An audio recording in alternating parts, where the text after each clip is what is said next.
Okay, hello, this is Nicole Whitlock with eCom Sellers Mastery. And this is the Shopify 90-day intensive.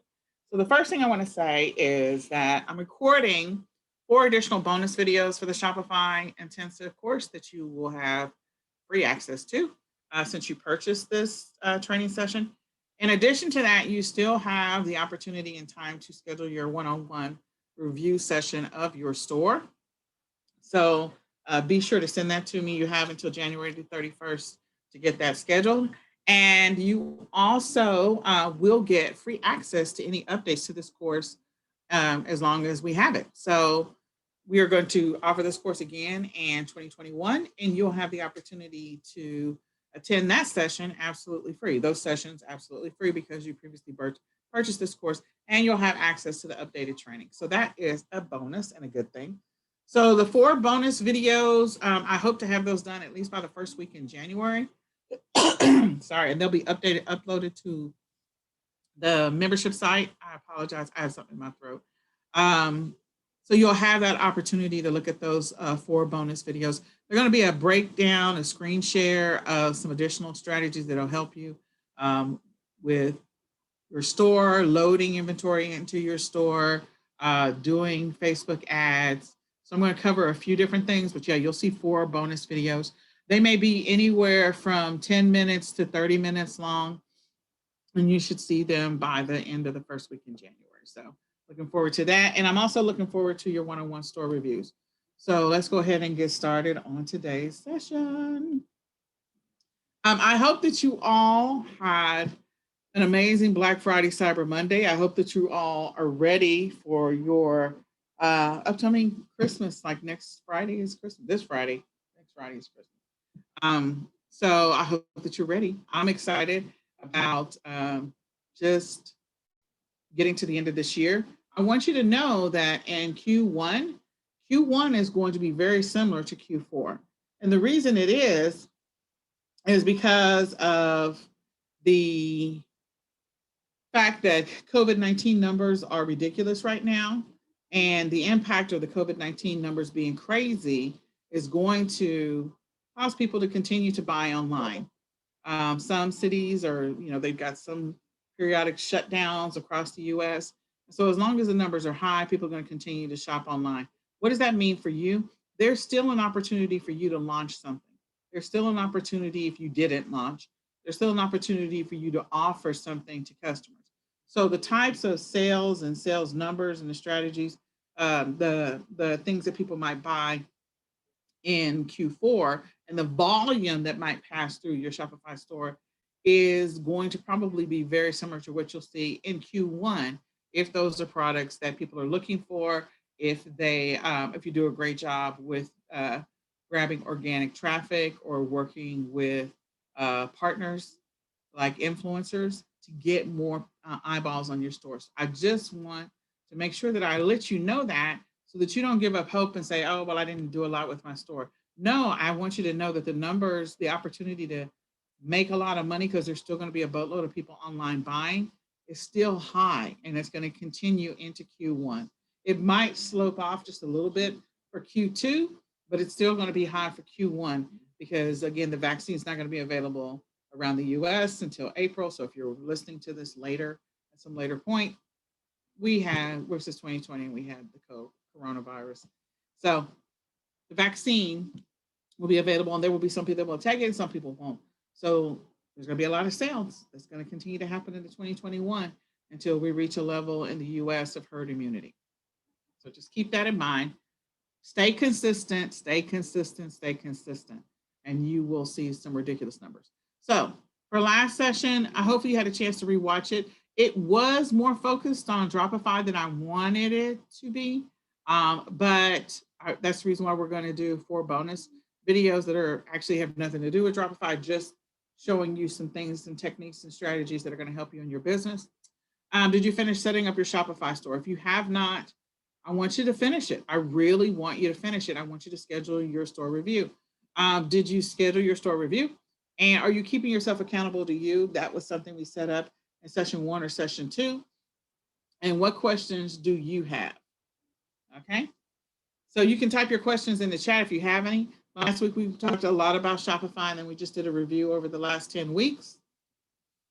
So today we're going to talk about hiring a virtual assistant and how a virtual assistant can change your whole situation with your Shopify store, scaling your business, and some recommended tools. Now, there was another list that I wanted to supply, which is some also recommended Shopify apps. And so I will include those in the bonus sessions of recommended Shopify apps. So let's get started. So outsourcing to a VA, why would you outsource to a VA? Why would you consider doing that? Well, to multiply yourself. So however much time you're going to be spending in your store, the initial part of the Shopify store is all the setup. And then after the setup, then the amount of time that you have to invest in your business hopefully will reduce. However, if you're always expanding what your store is offering, if you're researching additional products or backup products, if you're having challenges with your supplier, then you're probably going to be more active in your store than what you initially planned. But the setup, that's the most time consuming. And then after that, it's the ongoing maintenance of making sure orders are getting processed, making sure customers are receiving their stuff, which is right now in the middle of this pandemic. There's a little bit of a challenge with USPS. Making sure that you're handling customer service issues and all of that, phone calls or emails or returning packages, handling your returns. So that is all the stuff that, that you're going to have to be dealing with. So these are some things that maybe your VA can take some of that off of you. So why would you hire a VA? To multiply yourself, to increase your productivity, and to also potentially increase your profits. So if you're spending, let's say your store is really hopping, and so maybe you're spending 10 hours a week dealing with customer service stuff and dealing with returns and inquiries and all that other stuff. If you're spending 10 hours a week doing that, what if you could spend those 10 hours a week just researching highly profitable products? What if you could spend that 10 hours a week focused 100% on things that are going to help you get more traffic to your store, connecting with more influencers so that you can get them to share your information, or getting pushing your information over to maybe Pinterest or some other platforms, other social media platforms, or setting up an integration with Facebook Marketplace. Like, what if you could invest that time in something else? It's going to increase your profits. So some of the challenges that you will have or may have when it comes to outsourcing or to a VA or a resource is that, they're going to need some level of access to your stuff. So they would need access. You would have to give them limited access to your Shopify store back office. So you could make them not an admin, but just make them something else. In addition to that, you'll give them that. So that's a challenge that you're probably not prepared for, giving them limited access to your stuff. Then in addition to that, time. So time to train those people, time to put together training guidelines, the timeline, maybe the timeliness of actually working with the VA. Maybe that's not the optimal time. So that's going to impact or create some risk to your business. So, taking time to create procedures and processes, that's a time thing. A budget, maybe you don't have the money for a VA. Maybe you don't have that upfront capital. So we can talk about a couple of ways in which you can fund that, and expectations. So when we talk about expectations, I'm going to break it down into doers and thinkers. You may have an expectation you're going to give a VA certain task, and then what ends up happening is that VA does not have the capacity to perform that task, or doesn't think the way that you need them to think. So when it comes to e-commerce and e-commerce work, there's doers, there's thinkers, or just working with a VA. There's doers, there's thinkers, and then there's specialists. The doers are people that can do simplistic or straightforward work.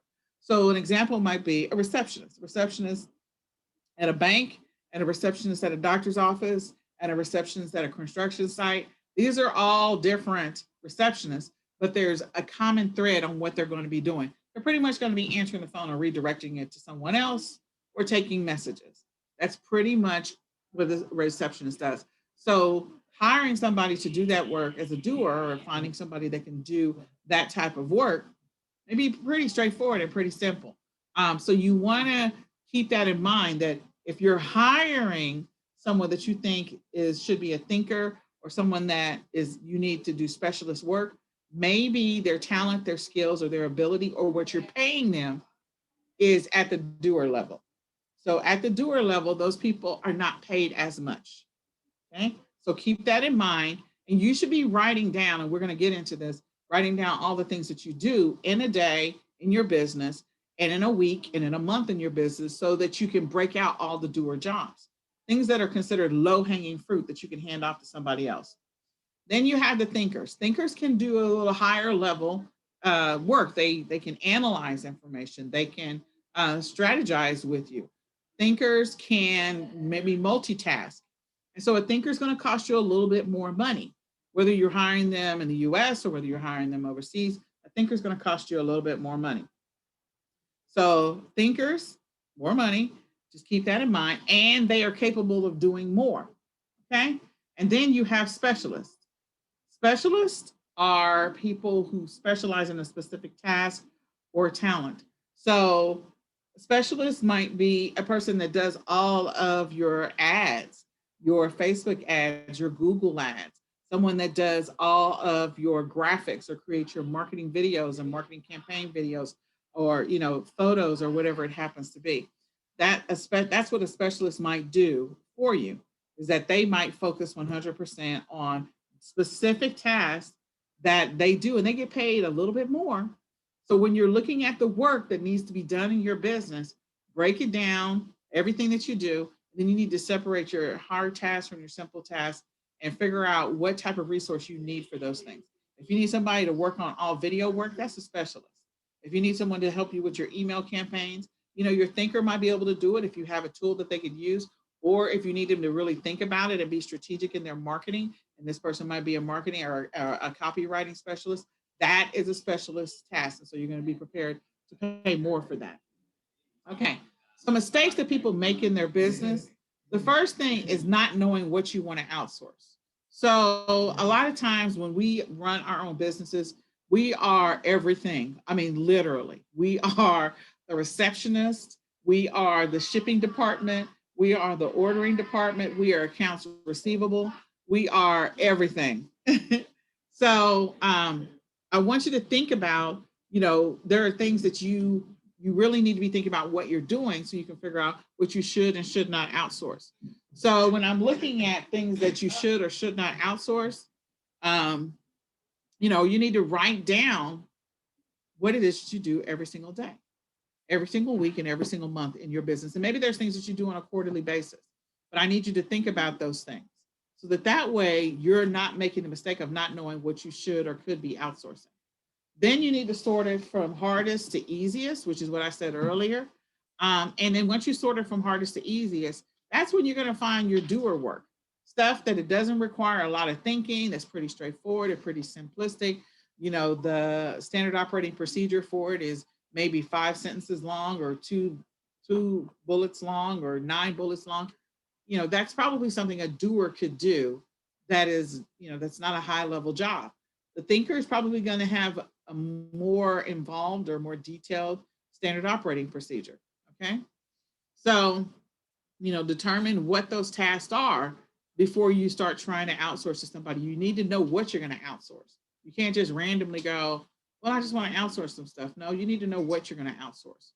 And then you also need to write out the skills that you need. So, or the things that you need. So if you need somebody to take on your marketing, you need to write that down. If you need somebody to do your keyword research, you need to write that down. If you need somebody to do research for suppliers, you need to write that down. So making a note of all those things is going to eliminate that mistake for you if you're doing all that documentation. The next is not being organized when you actually are when you have an opportunity to interview somebody, not being organized. You don't have a list of questions. You don't have an interview process. So you need to sit down and you need to think about that. Like, what are the questions for this doer job?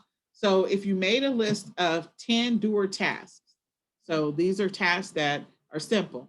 If there are 10 of them and you want this person to take on, maybe you just, turn over one at a time. You want this person to take it on. What's the questions that you're going to ask someone to see if they're capable of doing this doer job? Okay. So write out the questions for each one of the doer tasks. It's probably going to be 3 or 4 questions for each one. So at the end of the day, if you got 10 of them, that's quite a few questions. That's like 40 questions that you're going to go through. Okay, 30 or 40 questions.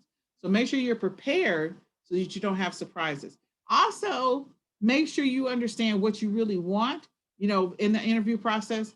If you want somebody that speaks English to do this doer task, you need to make sure that you indicate that. Having someone that English is not their first language and you're having them do email swipe or review email swipe or respond to emails is not going to possibly work out for you if English is not their first language. It may sound a little weird to your customer. So you don't want to create a situation where it sounds weird to your customer.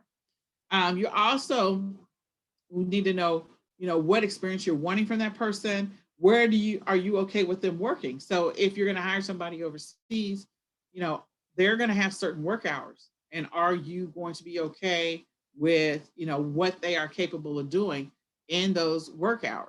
Okay. And whether or not you can get in contact with them. So you need to figure that out. What are the desired skills that you want them to have for each one of those doer tasks and also the thinker tasks? Then keep in mind the mistake that a lot of people make is they hire cheap and expect a lot. So you're hiring somebody to do project manager work, but you're only paying them doer salary. So you can't, in some countries, you can hire people at a lower wage with a higher skill, but there's still going to be a lot that they still have to learn, and they have to do it for your business per your specifications or your preferred specifications. And then not establishing expectations with the person when you bring them on board. That's such a huge issue, because if they don't know what you expect of them, they won't know what kind of progress they should be making in the tasks that you're giving them. So I have teams. I have a person in India. I have a person in Pakistan, and I have a team in Pakistan, and then I have a person in Florida. So I have like a little bit of, international. I don't have anybody in the Philippines and Malaysia, but I do have people in other countries.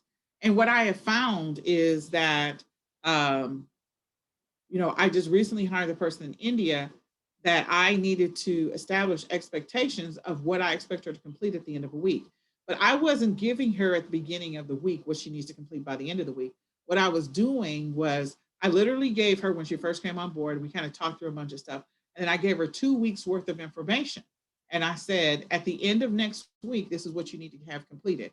So she had 2 weeks to kind of process, ask questions, and go through stuff.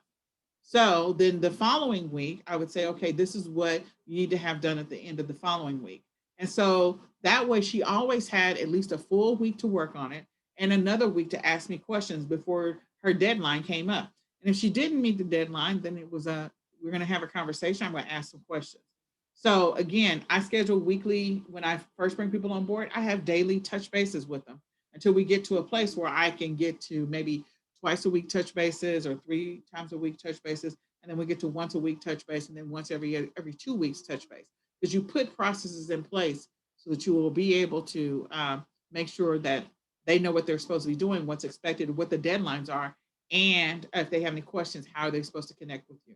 How are they supposed to get answers to their questions? The other thing is emergency. So in some of these countries, the internet is not the strongest, or they have earthquakes, or where they have monsoons, or whatever it happens to be. Stuff happens with family members and cousins and sisters and moms. So how are you set up to be able to handle emergencies that they may have? And how are they supposed to work with you when you have emergencies?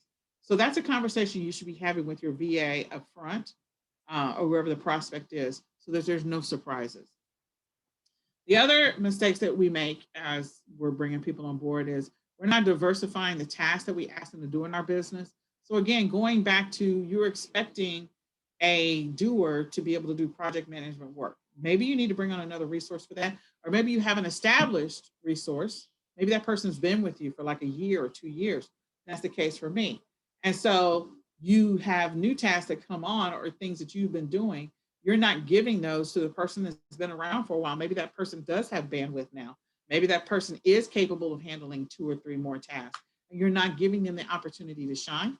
So don't overlook that opportunity to take, existing tasks that you were wanting to outsource, and maybe your person, after they've been with you for a while, they can take those off your plate. You can have that conversation. You can begin the transition process, and vice versa. If the person really is only capable based on their availability and their time and what they like doing. Maybe they only can do doer work. You know, you need to consider taking some things off of their plate that maybe they are not capable of doing and giving it to somebody else. Not setting up your VA correctly. That means like you're not making sure you've worked through your internet access, you've worked through what folders they need access to. I do a lot of stuff on the Google Drive, so I make sure my VAs have access to the Google Drive shared drives and folders there. Not giving them access to maybe some software that you use. So make sure that they have access to everything that they need and the level of access that they need. Okay, if they're doing your social media campaigns, you got to make sure that you set them up in Facebook or whatever accounts. Either give them your login ID and password, which I don't always recommend, but in Facebook you can set people up as admins or managers or whatever, so that way they don't have to have the same level of access as the owner. Allowing enough time for your VA to get up and running. So again, I give my VA, when they first come on board, I give them a handful of small tasks that we talk about for the first 2 weeks. And then I set the expectation of what the deadlines are.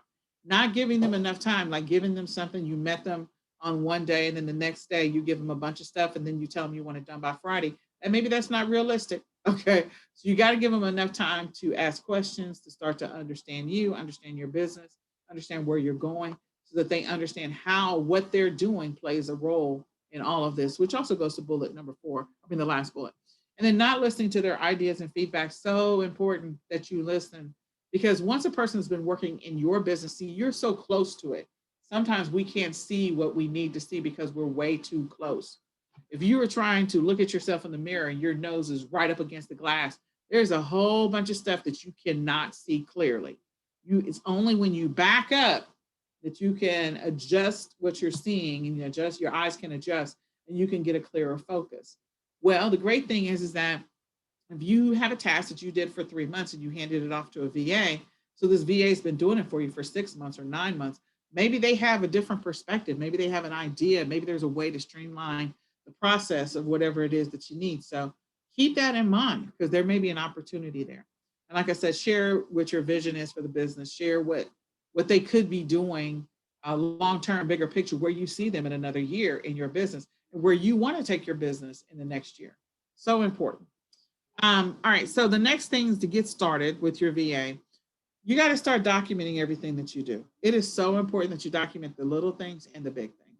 So that means you're going to have a bunch of standard operating procedures. Those are SOPs. You're going to have a lot of them.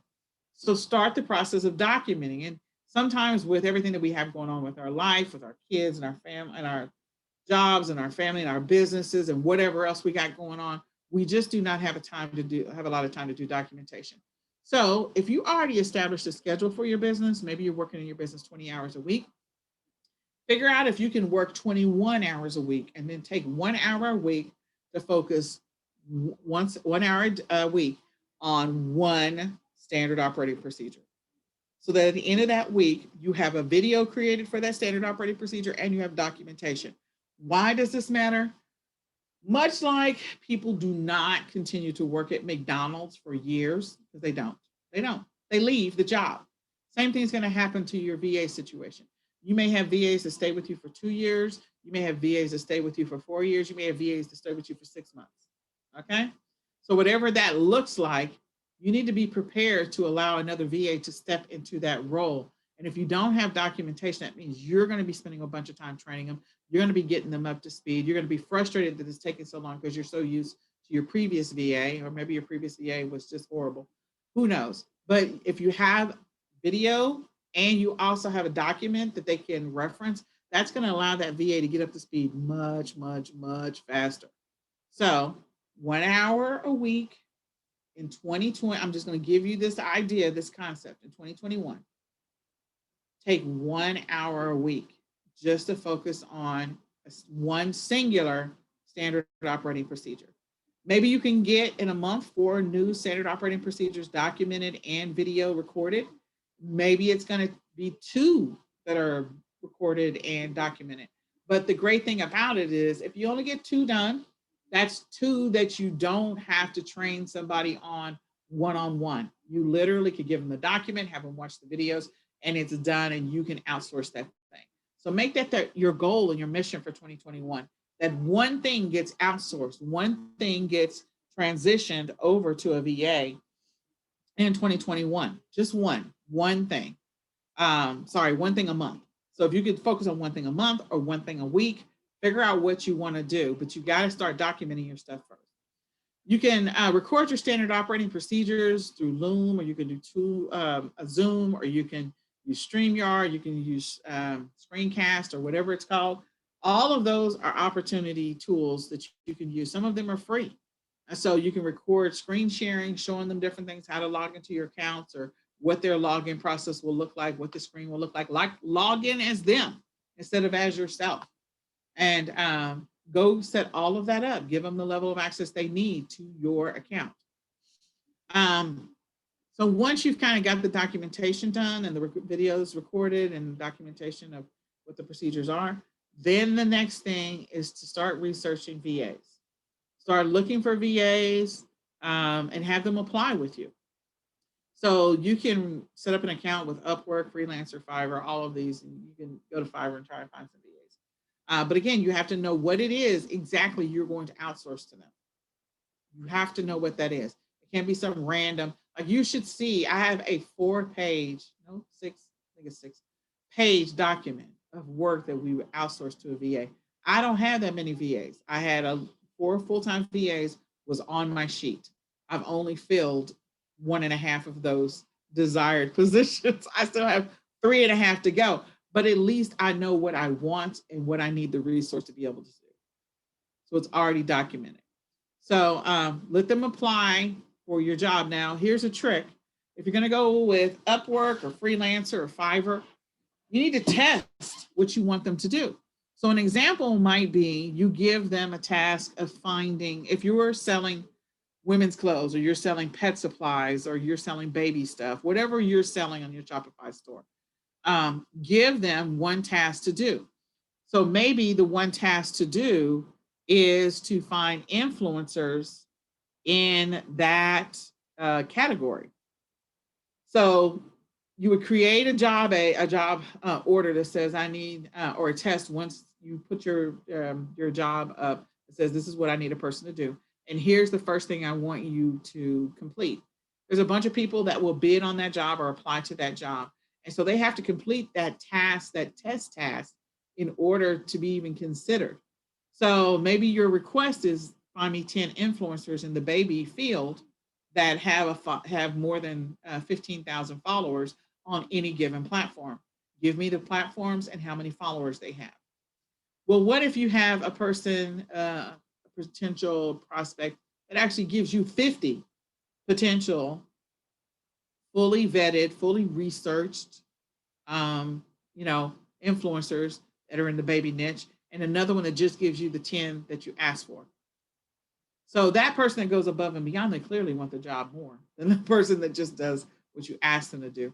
In addition to that, how much information did they get? Go verify, go validate it, make sure that it's right or accurate or whatever the case may be. But that test is what you need to see, okay, is this person going to work? Is it not going to work? Give them a simple task. Now in Fiverr, you don't get the opportunity to give them a test. You just give a task and then you just see what you get. But maybe you try a couple of different people on Fiverr, or maybe some people who have used Fiverr in the past, and maybe they can make some recommendations to you. There's another option that I haven't talked about, which is going through a company that they have a pool of VAs. And so then again, depending on what the task is you need them to do, the pool of VAs will actually complete the work. So I have 2 of those accounts. I do that with my graphic designs, that I have a pool of VAs that work on the work. And then I also have a pool of VAs that actually do some of my regular VA work, administrative work. Those 2 companies are great for that. Once you have that candidate in mind, once you have a person in mind, then you hire them. Hire them to do the work. Hire them to, do it, and then start the process of monitoring them. Monitor what they do and how they do it and how much they actually get done for the first couple of days. Like every single day right now, my VA, I gave her a 3-month commitment. She's out of India, and I gave her a 3-month commitment because she just joined me in October. And so the 3-month commitment was I will give you, we will work for 3 months, and then I may extend what we do beyond that because I want to see what you're willing to do and how well you're working. So figure out what it is that you want to do. Now, some of these platforms are going to require you to do a 12-month commitment, and then it's 13 months worth of pay. So you have to be prepared for that as well. When I do a 12-month, I did a 3-month commitment with this one person. So at the end of each month, we kind of see where she is and how she did the previous month. We're also checking in daily. So it's not a surprise to her how well she is or is not working out. Because nobody likes surprises. Nobody likes surprises. But monitor them, and then you can scale back on what it is that you need them to do. Or maybe after 3 months, they're capable of taking on an additional task. If they are, then give them an additional task and monitor that additional task for 3 months, but maybe only check in on the previous task, every 2 weeks, and just continue to monitor what they're doing. Never 100% turn your business over to a VA or a company without knowing what's happening. Never, never, never, never do that. I don't care who it is and who they are. The people that I know that have had so many challenges, they turn their business over to somebody else because they won't want to do it. They don't want to, they don't want to handle it anymore. They just I just want to be hands off. Those are the people that get taken the most and the easiest. I mean, the stories are all the time that you hear in the news about, stars that, I turned everything over to this person and I don't understand how they robbed me blind and they stole all this money from me. Yeah. Stop handing your businesses over to other people and not knowing what's going on. Now, if you're in a situation where you got to raise some money or make some extra money so that you can be able to pay a VA, then some things I suggest is, we're talking about your Shopify store, but you do have the opportunity to sell on some of these other platforms. Maybe you sell an extra $100 worth of inventory in profit, $100 worth of inventory every single week on maybe Poshmark or Mercari. Maybe you sell an extra $100 a week on eBay. Take that extra $100 and use it to pay for your VA. Because again, you're multiplying yourself.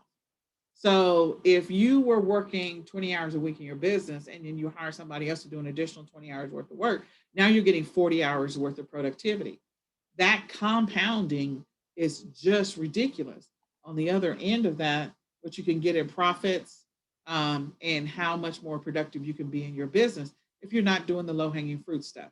So figure out a way. I mean, there are people I know that do DoorDash or they do Postmates. If you're already out there doing some level of retail arbitrage, then maybe sign up for Instacart or sign up for Shipt.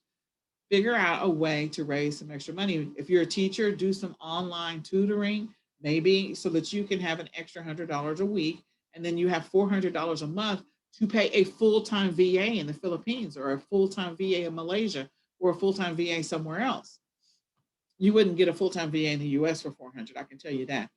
You might get a full-time VA for like $900 or $1,000 in the US, but you're not going to get, you're definitely not going to get $400.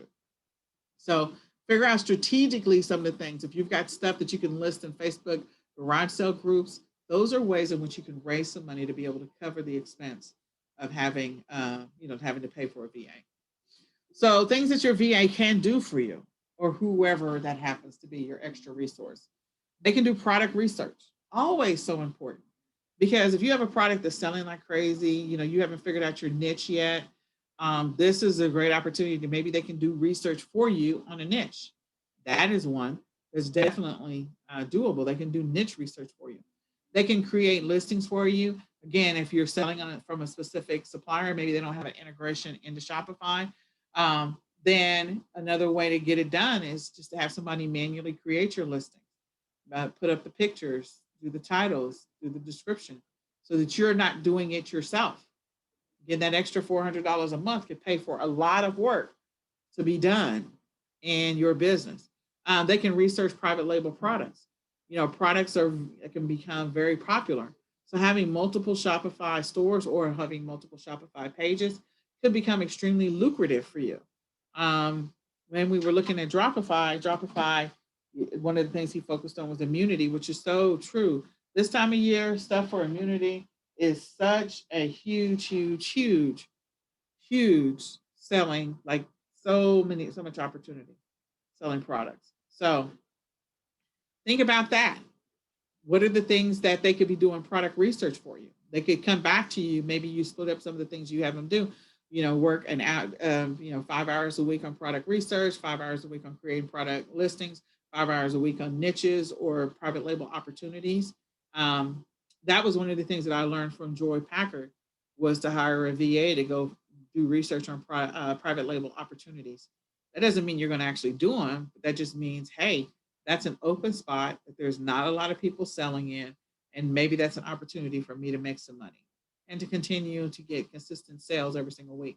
You can have them do keyword research for you. If you don't have time to do the keyword research, you can give them tools or have them do it the old school way, show them different sites that will allow them to do that.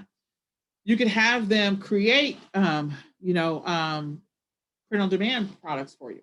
So print on demand, and I put create t-shirts, but it's really just any print on demand. I need to tell you right now, I think print on demand is going to be super hot in 2021. It's going to be for sad reasons that I think it's super hot, but it's going to be super hot because there's so many people, unfortunately, that have lost their lives in 2020. So many have lost their lives in 2020. And so the fact that people are going to be looking for memorabilia. They're going to be maybe have create a coffee cup with somebody's name or a picture of someone on it. T-shirts, hats, jackets, pillows. The list goes on and on of print on demand opportunities. So if your Shopify store incorporates real products, physical products with print on demand, that's an opportunity to be able to do that. I've seen already a few like Christmas ornaments that are sort of with the person's picture on them and their dates, so that it's something you hang on your tree every single year. It's just people are going to want something to remember, and so unfortunately, that is an opportunity that needs to be filled in 2021 for sure. Customer service, they could handle all your customer service emails and phone calls. They can respond to them. Create a website, fulfill Shopify orders. Again, if you have a supplier that's not fully integrated with Shopify and you have to do it, or maybe you're going in a ship station and you have to check orders, that person can go do that work for you, making sure things that got shipped and making sure orders got fulfilled, make sure that everything has a tracking number. Like that stuff you would have to do. Hire a VA to do that for you.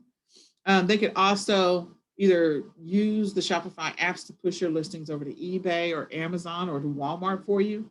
Again, having a VA do that work, checking those platforms, making sure those platforms look good, that's an opportunity. And then having them do emails, like sending out your promotional emails. And there's just so many things that a VA can do for you. And so I want you to think about those things and what that could mean for your business. How much more profitable could you be? Like having them do some marketing research. If they're doing keyword research for you, and then marketing platforms where you can market your products, finding a list of, like I said, social media influencers that may be able to promote your products and finding out what the cost is for those. Like that's research you would have to do. So just think about what you could be doing if you had somebody else do that research for you. Okay. So I hope all of those were helpful. And now we're going to talk about ways to scale your business. So scaling reinvest. What's going to happen in your store from the beginning is that, you're going to get some sales, you're going to get some more sales. And most of the time we're just going to reinvest our profits directly into marketing, especially when it comes to Shopify stores. Maybe you're going to invest it into some money that you pay influencers, or, maybe some ads that you do on your own. But I recommend for the first 3, 6, 9 or more months, if there's a way that you can reinvest 100% of your profits, that is so much better because your return on your investment is going to be so much faster. So let's say you're getting, $25 in sales, every day. And then of that, the profit is maybe $15. And at the end of the week, you got like 75 or, $100 in profit. And then you turn around and reinvest 100% of that profit into either inventory, ads, or whatever. Just continuing to reinvest it. Before you know it, you're at a situation where you've gone from, I can invest $25 a week to $50 a week to $100 a week to $200 to $500 to $1,000 to $2,000, like every single week. What does that do to your store? What does that do for your business to be able to reinvest that? And so Think about those opportunities. What, money compounds fast. What would your business look like if you reinvested that quickly? Then the next one is, once profitable, invest in some sourcing software and tools. I'm going to say a VA can do a lot of the neat things that sourcing software and tools can do for you. But you can give those tools to the VA to actually do that research for you so you don't have to do it. So they can just give you the things that have the biggest margins, or give you the list of things that are like, just for your evaluation, to make your life a whole lot easier.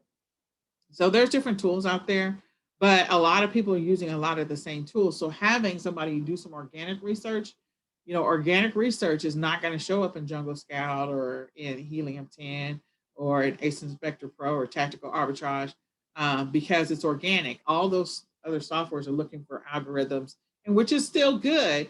But again, doing some organic research is not bad. So consider a VA, but don't invest in any of the software, anything extra, any other tools, until you have some level of profit.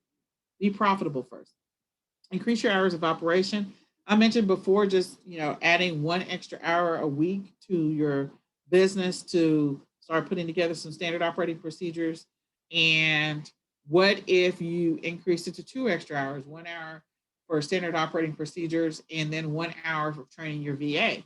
So then you still continue doing the stuff that you're doing. Maybe your VA is watching over your shoulder from time to time, and then you gradually start outsourcing to that VA or start getting stuff to them. But increase your hours.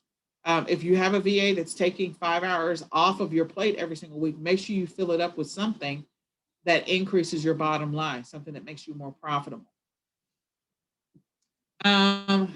Create a private label, white label product. So again, having a VA do that research for you, but creating a private label product or white label product, that is what Shopify talks about, is the white label. So that is extremely lucrative and extremely profitable. Private label products that you probably are not even thinking about is like the wine that you buy at Costco is the same wine that is with a high-end winery that sells wine in stores. So again, most people don't even know that. A lot of the stuff you buy generic, some of that generic stuff is really just white labeled of the same thing. Create a niche, or source for niches. So if you're a person that maybe you are a former teacher and you taught for years, so you have a lot of knowledge in the things that either teachers encounter, especially maybe in specific grades. Maybe your specialty was second graders. And so there's some things that you know about that other teachers that are teaching in 4th grade or 8th grade don't know about. So keep that in mind, that maybe there's a niche that you can serve, or maybe parents of second graders. Maybe that's a niche that you can serve. So think about that as well. And then, if you decide you want to go the VA route, have the VA do some deep research for you. If you can't, if not, then you could do that yourself. But if there's something you are intimately involved in, know about, have a lot of history about, then definitely consider selling products in that niche or serving that community. So for me, autism and special needs, that's my niche, that's my community. And that's an easy one for me to think about. Diversify and sell on multiple platforms. So I talked about this selling on Etsy and selling on Facebook Marketplace and Bonanza, like cross-listing your stuff. So if you're on Shopify already, it's free to list on Etsy. It's free to list on Google Shopping and Poshmark and Mercari. A lot of those platforms are free to list. So, Facebook Marketplace. So consider that for sure. Consider that. And then I've already talked to you about print on demand. I think that is such an opportunity. So your return on your investment, this may not apply as much to Shopify, but I do want you to know that there's going to be some inventory that's out there. Inventory that's coming from liquidations and store closings that are going to be extremely beneficial. You do have the opportunity to offer sales and coupons and stuff, but you may not be sourcing as much in retail arbitrage, like in the stores. And so doing coupons or online arbitrage, cashbacks, rebates, gift cards, it's not going to apply to you as much. But liquidations and store closings will. That's inventory you can grab You can send that to a prep center. They can fulfill the orders for you. And so that is an opportunity that we don't want you to overlook. Unfortunately, there's going to be a lot of stores that are going to be closing. That's just the reality. Stores are going to be closing.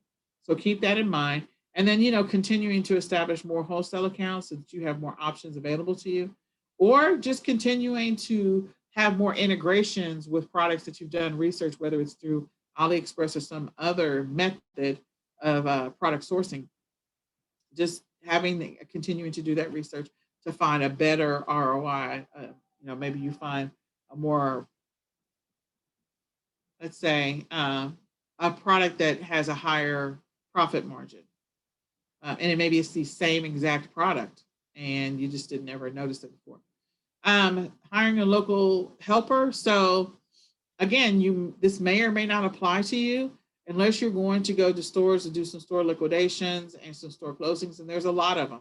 There's a lot of mom and pop brick and mortar stores that have products that either you can help them get their store online with Shopify, or you can see if you can acquire their inventory for a decent price.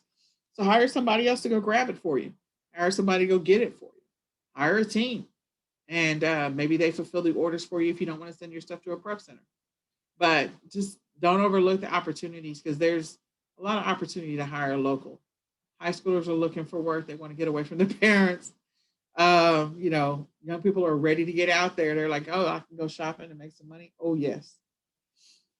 Create your own website. So we're already talking about Shopify, but I want you to know that I didn't create a Wix store. I think I'm going to do Wix next year. But Wix is a great one, especially for clothing. Weebly is a great one as well. I know people who have a WooCommerce store. And so there are others in addition to Shopify. I still think Shopify is the best out of all of them. But some of them are a little easier to use. So if at the end of the day you're running into challenges with Shopify, then creating a Wix store may be an opportunity. I think that's one of the easier ones to establish, Wix and Weebly. And then you can also look at WooCommerce as well. Paid campaigns and advertising, so versus organic traffic. This is huge because a lot of what happens with Shopify is around organic traffic and or paid traffic. And we're just having some more exposure. So making sure that you have a budget or you create a budget. So I talked earlier about finding the money to hire a VA. Well, finding the money to pay for paid ads.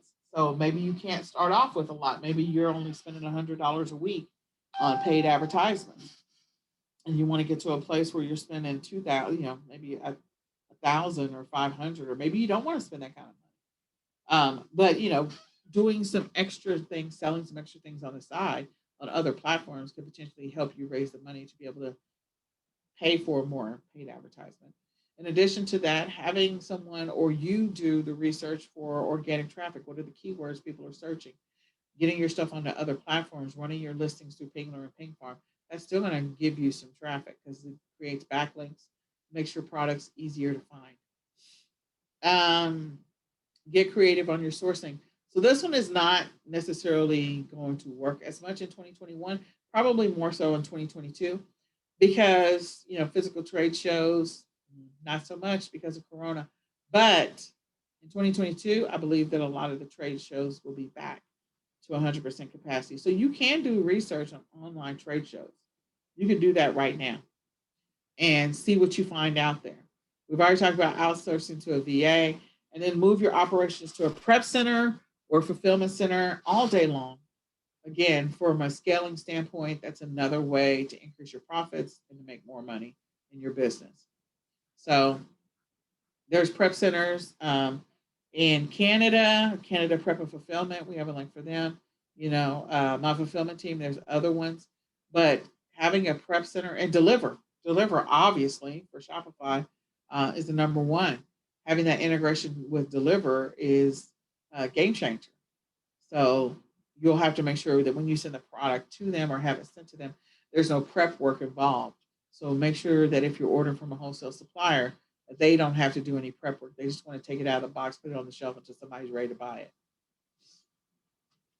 All right, so some additional tools that may or may not be helpful for you eCom Dash is integrated with Shopify. So you'll hear the term, people are using it more and more.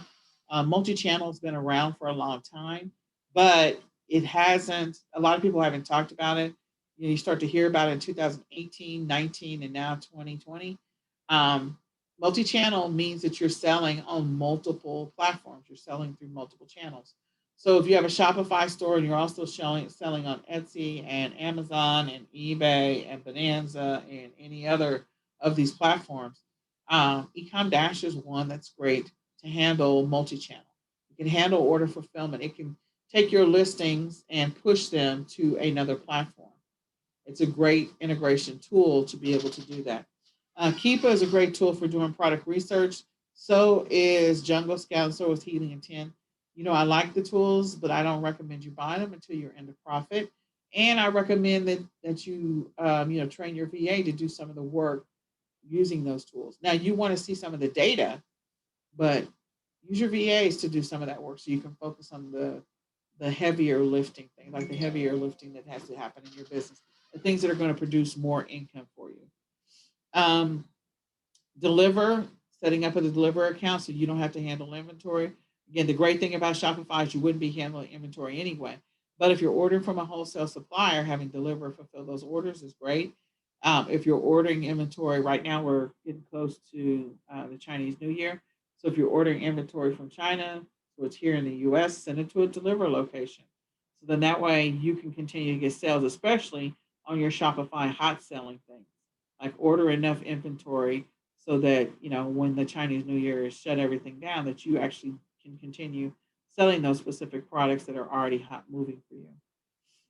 Then there's other fulfillment centers. So I always encourage people, if you get to a place, maybe after 6 months or 9 months of just running your operations and making sure everything is running smoothly, then after 9 months, maybe consider expanding over to Canada, figuring out how you can make Canada part of your strategy if you are ordering inventory. Okay. So I think those are the big ticket items. What I do want to say is I want to thank you all for investing in your business. I want to thank you for investing in the Shopify course. Like I said, there's going to be 4 additional videos that will be available to you. You can also still schedule your one-on-one session to review your store setup. It's an hour-long session, so be sure to schedule that. I want you to rewatch this video and really think about how you can use this video to help you to scale in your business and also help you to maybe consider some outsourcing. Review the entire series. I don't know what that means. That's just serious. Review the entire series, meaning the entire Shopify series. That is not supposed to stay serious. Be consistent in your business. Make sure you work in that schedule that you committed to work. And also consider hiring a VA and prepare to scale. The sales are going to be ridiculous January, February, and March. They're going to continue to be ridiculous. The people have not slowed down. So since they're going to continue to be ridiculous, make sure that you're doing everything that you can to be able to grab part of those profits. The sad reality is that there's some millionaires that are being made every single day in the United States in the midst of this pandemic. It's the people that had an idea, they executed, maybe they failed forward a few times, but they still executed and they never gave up. So again, there's an opportunity for you, if you haven't launched your store, to launch it. If you have launched it, to make some tweaks to it and to be more consistent in your Shopify store. Maybe expand into something else that's related, maybe look into bundles. Don't overlook those opportunities if they are like handed to you. If you wake up in the middle of the night, you got a notebook pad next to the bed going, oh my God, all these ideas are just flowing to me. So make those notes, because sometimes that's God delivering those messages to you so that you can continue to grow your business. So I hope this training session has been good for you. I hope this training series has been good for you. Look for those additional training videos of the first week in January. And if you have any questions at any time, make sure you email us at ecomsellersmastery@gmail.com. Jump on our live Q&A sessions anytime. We're there to answer your questions. If you get stuck, you have questions, you have concerns, we're only there for 30 minutes. And if there's anything else that I can do for you, anything that you need from me, do not hesitate to reach out to me.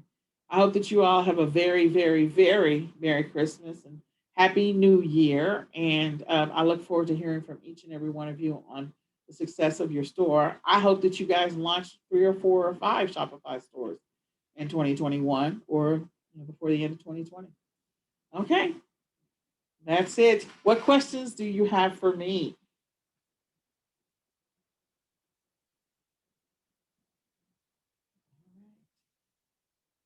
If you don't have any questions, again, don't hesitate to reach out. You can ask your questions in the group as well. And I just look forward to seeing your success. Goodbye for now.